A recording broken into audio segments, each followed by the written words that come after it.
Hi, I'm Francis from MTBR, and I'm here in Park City, Utah. We're here because Gary Fisher was so excited about their new bike that they flew me and a bunch of journalists out here, kitted me up, to show us the new bike. It's the Gary Fisher Superfly 100, full carbon, 29er, full suspension race bike. I've been riding 29ers for the last 3-4 years, so I'm very familiar with them. And one of the things I have a hard time with is, even with great 29ers, when I switch back to my 26er bikes that I own or have to test, it's a difficult transition.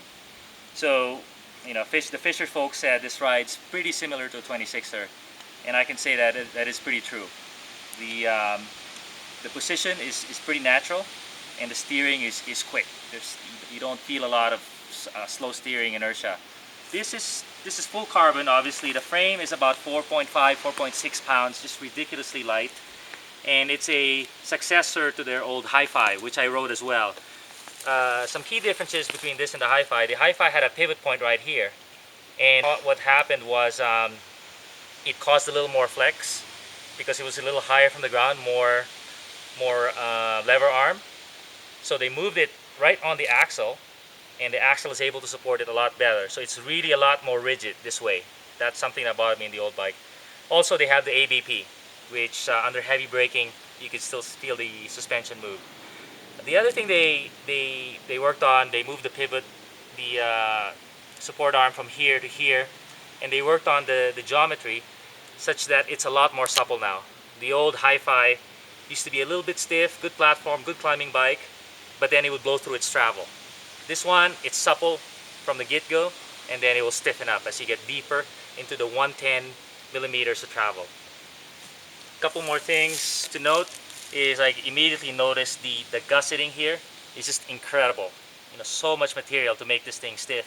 They have 1.1" to 1.5", so that taper technology to make this thing stable, it's all in there. And of course, key to the Gary Fisher bikes that make it steer really well is the G2 geometry. So they have that offset that's proprietary to them, 51 millimeters, I believe. So it's a quick steering bike without having a steep head angle and having toe overlap, hitting your feet on tight turns. And finally, what me and all the other journalists noticed is just the appearance of the bike.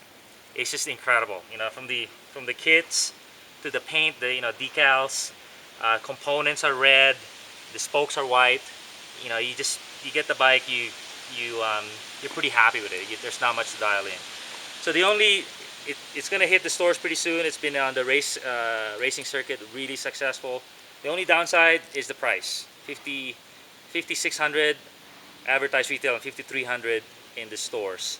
But the technology is gonna all the same in the Hi-Fi line with just a different frame material, aluminum. Thank you.